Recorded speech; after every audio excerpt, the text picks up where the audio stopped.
આજની ધર્મકથા. પ્રણામ. 7મી નૈવેદ્ય પૂજા, મોહનીય કર્મ નિવારણની ચોથી ઢાળ, એની 7મી પૂજા. આ આખી જે પૂજા છે એને વેદ સાથે, 3 પ્રકારના જે વેદ છે એની સાથે સંલગ્ન કરી. આહારે વેદ ઉદય વધે, જેહથી બહુ જંજાળ, નિર્વેદી આગળ ઠવો, ભરી નૈવેદ્યનો થાળ. બહુ સરસ વાત કરી છે. વેદ, આપણે આની બધી સમજૂતી લીધી છે, પણ સામાન્યપણે સ્ત્રી વેદ, પુરુષ વેદ, નપુંસક વેદ, 3 પ્રકારના વેદ. વેદ એટલે બેસિકલી શું? તે તત્વો પ્રત્યેનો કામનો ભાવ, આકર્ષણનો ભાવ, રાગનો ભાવ. અને અહીંયા એમણે પહેલી જ લાઈનની અંદરમાં બહુ સરસ મૂકી દીધું, આહારે વેદ ઉદય વધે. આ વેદનો ઉદય શેના કારણે વધે છે? મને સ્ત્રી પ્રત્યે રાગ થઈ જાય છે, સ્ત્રીને પુરુષ પ્રત્યે રાગ થઈ જાય છે, તો એના કેટલાક કારણો હશે. એમાંનું એક બહુ મહત્વનું કારણ છે આહાર. આપણો આહાર જેવો છે ને એવા વિચાર આપણને આવે. આપણા આગળના પૂર્વભવના કર્મોના ઉદયના કારણે નિમિત્તો મળી જાય, અને પછી અંદરમાં રહેલી આપણી સમજણ, એ સમજણને જે વિકૃત પોષણ મળે છે એના કારણે સમજણ વિકૃતિ તરફ જે જાય છે, એવા કેટલાક તત્વો જે કારણભૂત છે એમાંનું એક છે આહાર. અને આપણા બધાનો પણ અનુભવ હશે. જે દિવસે વધારે વાપર્યું હોય એ દિવસે આપણને પ્રમાદ શું છે. જે ક્ષણે બહુ રસવાળું વાપર્યું હોય એ ક્ષણે આપણને કેટલાક વિકારો પણ પ્રગટે. અને એટલે જ આપણે ત્યાં વિગયના ત્યાગને બહુ મોટો ધર્મ કીધો છે. તો આહારે વેદ ઉદય વધે, જેહતી બહુ જંજાળ, નિર્વેદી આગળ ઠવો, ભરી નૈવેદ્યના થાળ. હું આ અરિહંત પરમાત્માની નૈવેદ્ય ભક્તિ જે કરું છું એનું આગળની ઢાળોમાં એક કારણ હતું કે પ્રભુ અણહારી પદને પામ્યા છે, એટલે હું એમને આહાર ધરી અને હું પોતે અણહારી બનવા માટેની એક દિશામાં આગળ વધું છું. અહીંયા એક બીજો નહીં મૂક્યો. પ્રભુ પોતે નિર્વેદી છે, એમને કોઈ વેદ જ નથી. સ્ત્રી વેદ, પુરુષ વેદ, નપુંસક વેદ, કોઈ વેદ જ નથી. તો એવા નિર્વેદીની આગળ હું આહારનો થાળ ધરી અને એમની આગળ માંગુ છું કે પ્રભુ મારા વેદ જે છે 3 વેદ, એના આકર્ષણને, એના પ્રભાવને, એના ઉદયને મારાથી દૂર કર. એટલે નૈવેદ્ય પૂજા કરવાનો એક આશય અણહારી પદની પ્રાપ્તિનો જેમ હતો, એવી રીતે નિર્વેદી પદની પ્રાપ્તિનો પણ છે. અને આ સંકલ્પ, આ આશય પેલી 2 લાઈનમાં દુહાની અંદરમાં મૂકી અને ઢાળ શરૂ કરે છે. આ ઢાળની અંદરમાં સરસ વાત છે. વેદની વાત આવે ને એટલે આકર્ષણની વાત આવે. આકર્ષણની વાત આવે એટલે સંયોગ અને વિયોગની વાત આવે. અને સંયોગ અને વિયોગની વાત આવે એટલે કેટલીક કથાઓ પ્રોમિનન્ટલી આપણને યાદ આવે ને આવે જ. જેમાંની એક આપણે જોઈ હતી ઇલાચી કુમારની, એક જોઈ છે અષાઢાભૂતિજીની. તો આ બધી કથાઓ જે ઢાળ અંતર્ગત એમણે વણી હતી એ આ ઢાળ હવે શરૂ થઈ. અને ધ્રુવ પંક્તિ જુઓ, મળીને વિછળશો નહીં કોઈ અરે, મન માન્યા મોહનને, મળીને વિછળશો નહીં કોઈ. એકવાર જે મનને બહુ જ ગમી ગયા છે એવા તત્વને મળી અને કોઈ વિછળવું ન જોઈએ, એટલે કે કોઈને વિયોગ ન થવો જોઈએ. આ ધ્રુવ પંક્તિ ઉપર આખી ઢાળ લખી છે.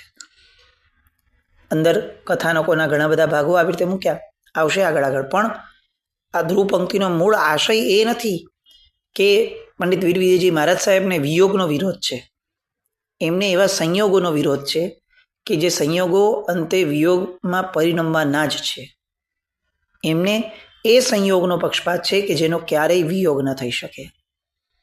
મન માન્યા મોહનજી, કેટલી સરસ વાત છે કે કોઈ પોતાના મન માન્યા મોહના, એટલે કે ગમતા તત્વને મળે તો એને ક્યારેય વિયોગ ન થવો જોઈએ. આવું કહેવા દ્વારા એ કહે છે કે પ્રભુ મને એવું સ્થાન આપ, મારું ગમતું, મનગમતું એવું સ્થાન મને આપ કે જ્યાંથી કોઈ પણ પ્રકારે, કોઈ કર્મના ઉદય કે કોઈ પણ ભોગે હું એનો વિયોગ ન પામું. એટલે એ સ્થાન સિદ્ધશિલાનું સ્થાન, પોતાના સ્વરૂપમાં ઠરવાનું સ્થાન, પોતાના સ્વરૂપમાં સાદી અનંત કાળ સુધી રહેવાનું સ્થાન. એ સ્થાન માટે આ શબ્દ, આ કડી એ સરસ મંભળાવે છે. હવે એનું આગળ વર્ણન મૂકે છે. વેદે વાહ્યો જીવ વિષયી થયો રે, ભવ માહે ઘણો ભટકાય રે, મોહની ઘર વસ્યો મોહની ખોલતો રે, મલે મોહન ન ઓળખાય રે.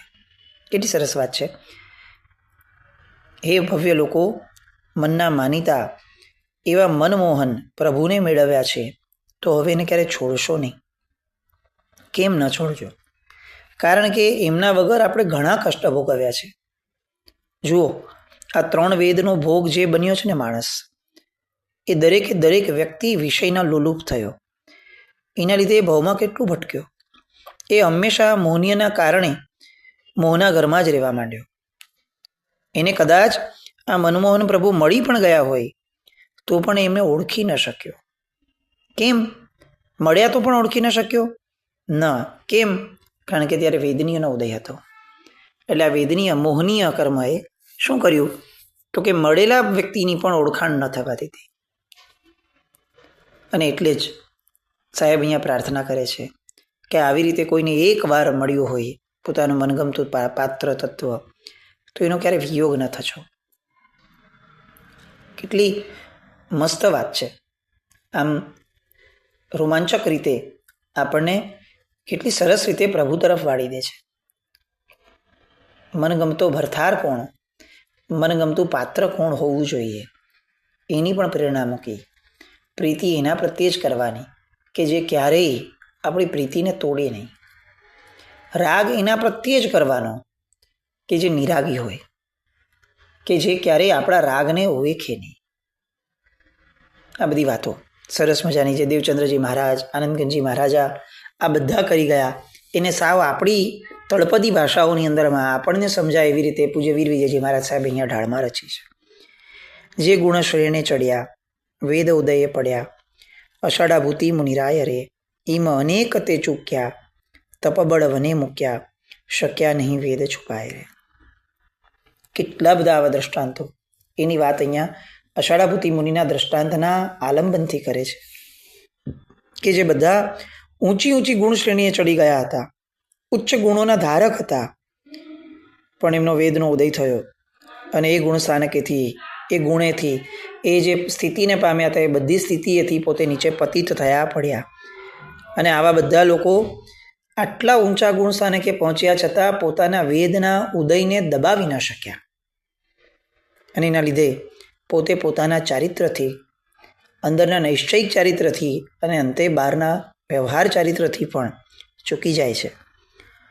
કેટલા બધા એવા દ્રષ્ટાંતો છે કે જે પોતાના તપના બળને પણ જાણે વનમાં નાખી દીધો હોય, જંગલમાં, એવી રીતે ત્યાંથી પણ પડતું મૂકી અને વેદના ઉદયના કારણે આકર્ષાઈ જાય છે. વિકારો કેટલા ભયંકર છે એના બધા દ્રષ્ટાંતો આપણે જોયેલા છે. એ બધી વાતો અહીંયા એમણે મૂકી.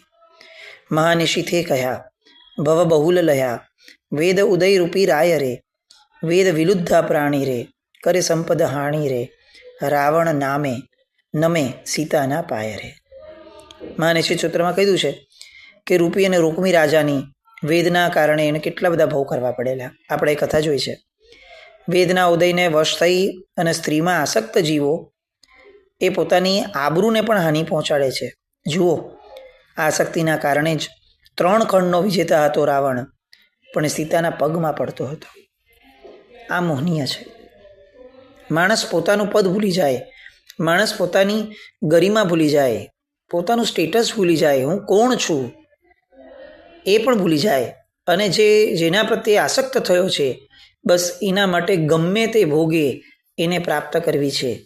એ ગમે તે ભોગેમાં પોતાની ગરિમાનો પણ ભોગ, પોતાની પ્રાપ્તિઓનો ભોગ, પોતાની આબરૂનો ભોગ, આ બધો ભોગ આપવામાં પણ એને જરા પણ વિચાર નથી આવતો. કેમ? કારણ કે વેદનો ઉદય માણસના મનને કમ્પ્લીટલી એની પર એટલું બધું હાવી થઈ જાય છે કે એને વશ કરી અને એને ભ્રમિત કરી દે છે. આ મોહનીય છે, આ મૂર્છા છે, બેભાન અવસ્થા છે કે જે અવસ્થાના કારણે જ જીવ પોતાની સભાનતામાં જે ક્યારેય ન વિચારત એવું કાર્ય કરે છે. એટલે આ વેદના ઉદયની વાતો અને આ બધા દ્રષ્ટાંતો આપણે સાંભળ્યા છે. દેવ અચ્યુત નિવાસી પૂર્વ પ્રિયા પાસી મણુ અનારીશો લપટાય રે પન્નવણામે કહ્યા વેદ વિવશ રહ્યા ઘર છંડી વિદેશે જાય રે. 12મા અચ્યુત દેવલોકનો કલ્પનો દેવ હોય ને એ પણ પોતાની પૂર્વભવની પ્રિયતમા સ્ત્રીને જોઈ અને એમાં લપેટાયો. થયું શું? તો કે એના જ ઉદરમાં ગર્ભ તરીકે પેદા થયો. આ વાતો પણ આપણે વિવેચનમાં સાંભળી છે. પણ એના દ્વારા 15મા સૂત્રમાં શું કહ્યું છે કે વેદના લીધે વિવશ બનેલો જીવ એ પોતાનુંપણું, પોતાનો સ્વદેશ, સ્વક્ષેત્ર છોડી અને જાણે પર દેશમાં ભટકે રાખે છે, જેનો કોઈ અંત નથી, જેનો કોઈ છેડો નથી. એવી રીતે બસ ભટકે જ રાખે છે, ભટકે જ રાખે છે. ક્યારે આપણે વિચારેલું 60, 70, 80 વર્ષના આયુષ્યમાં કે નૈવેદ્ય પૂજા એ ફક્ત આહારની આસક્તિ તોડવા માટે નથી, એ આપણી વેદોની આસક્તિ તોડવા માટે પણ છે. વેદ 3 વેદની આસક્તિ તોડવા, એ આપણી વિકૃતિને તોડવા માટે પણ છે. પરતત્વ, પર પુરુષ કે પર સ્ત્રી એની આસક્તિ તોડવા માટે પણ છે.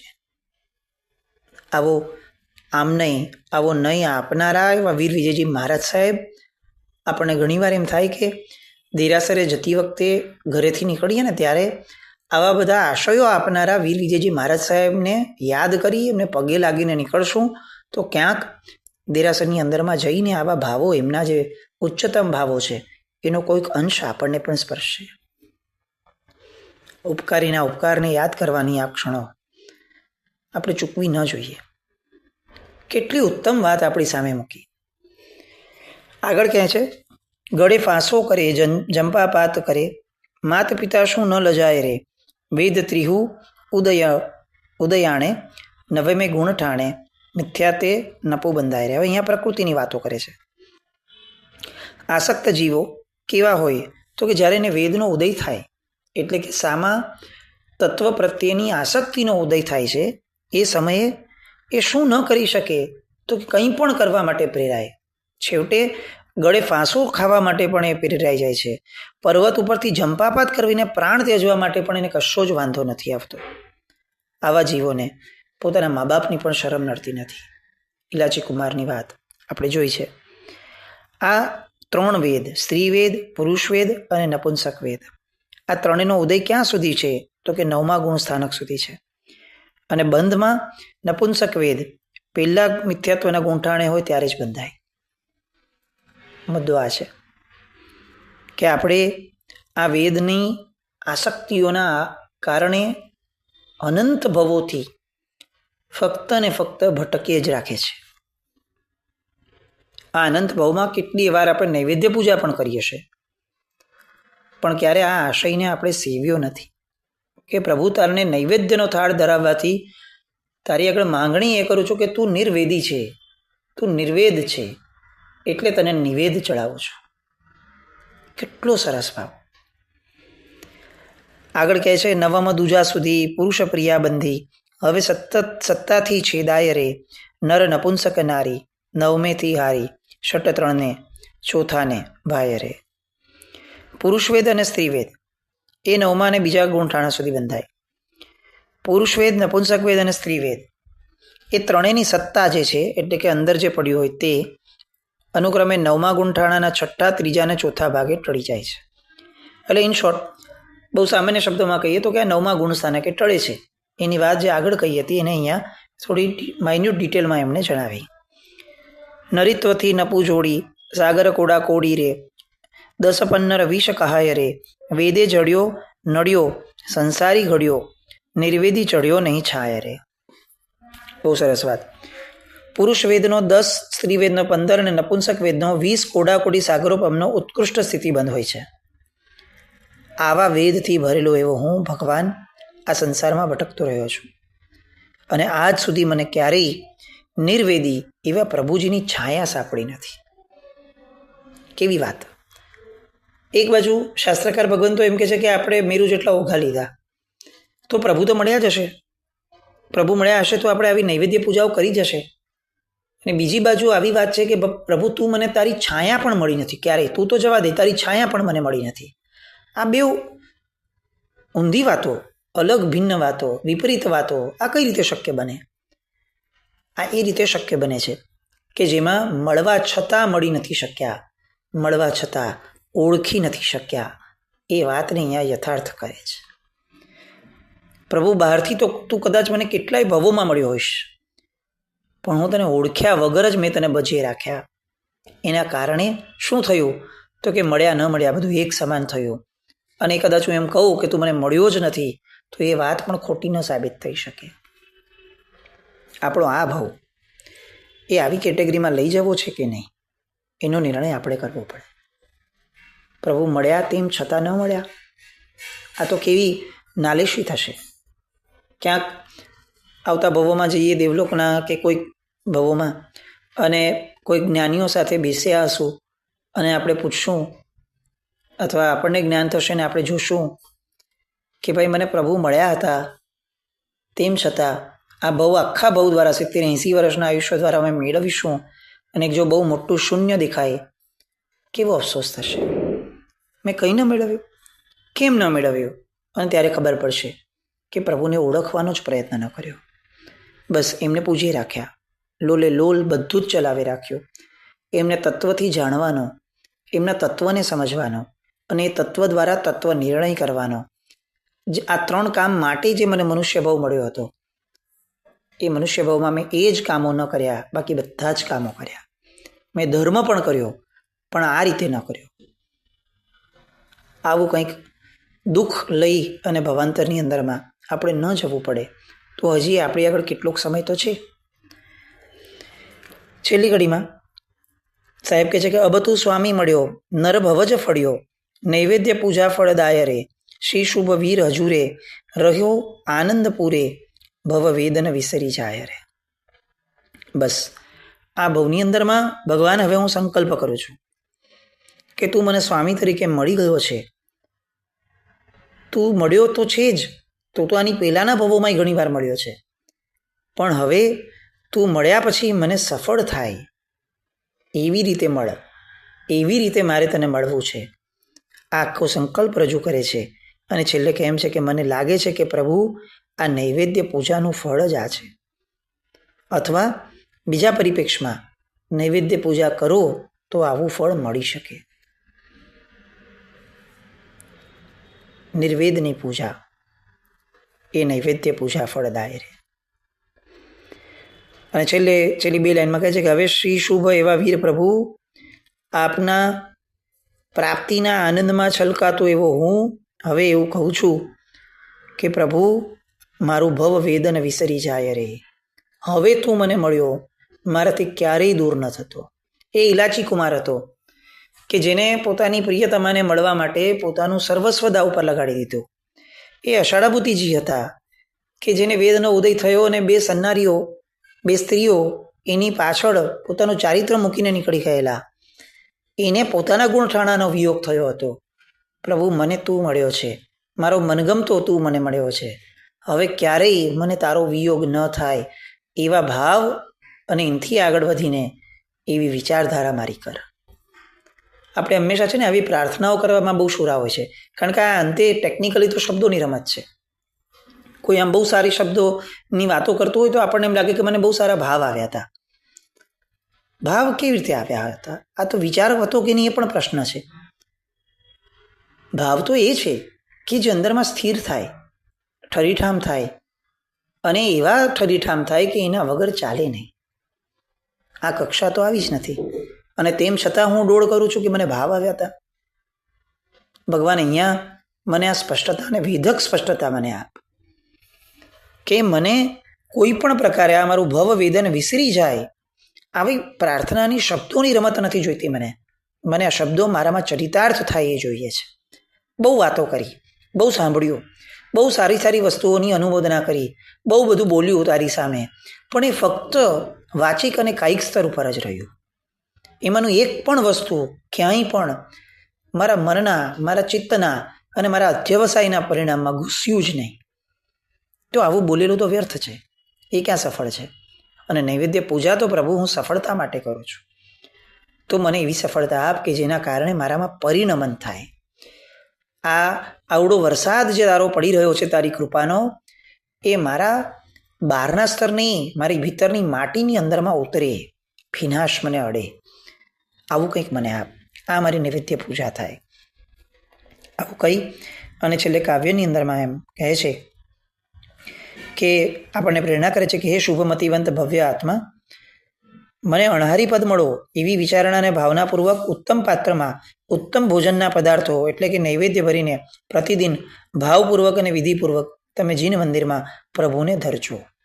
ઉત્તમ પાત્રમાં અને ઉત્તમ ભોજનના પદાર્થો. આ વાતને ફરી એકવાર વિચારવાની. પ્લાસ્ટિકની અંદરમાં લઈ જઈએ અને ધરીએ. અહીંયા બે શબ્દો બહુ જ પ્રોમિનન્ટલી લખ્યા. શું? તો કે ઉત્તમ પાત્રમાં અને ઉત્તમ ભોજનના પદાર્થો. રુચિરભો અને જનસંચિત ભોજનમ, બે. આ બંને વાતો લખી છે. એટલે જેની અંદરમાં મૂકીએ છીએ, સંચિત કરીએ છીએ તે પણ પાત્ર ઉત્તમ, અને જેમને ધરીએ છીએ અને જે ધરીએ છીએ, આ ત્રણે ત્રણ ઉત્તમતાનો સંયોગ થાય એ નૈવેદ્ય પૂજા છે. આવી વાતો. અને છેલ્લે આ વેદની જે છેલ્લે લક્ષ્યાંક પૂર્તિની વાત કરે છે એ બધા માટે આવતીકાલે ફરીથી મળીએ. જીના કંઈ પણ બોલાયું હોય તો મિચ્છામિ દુક્કડમ. જૈનમ જયતિ શાસન.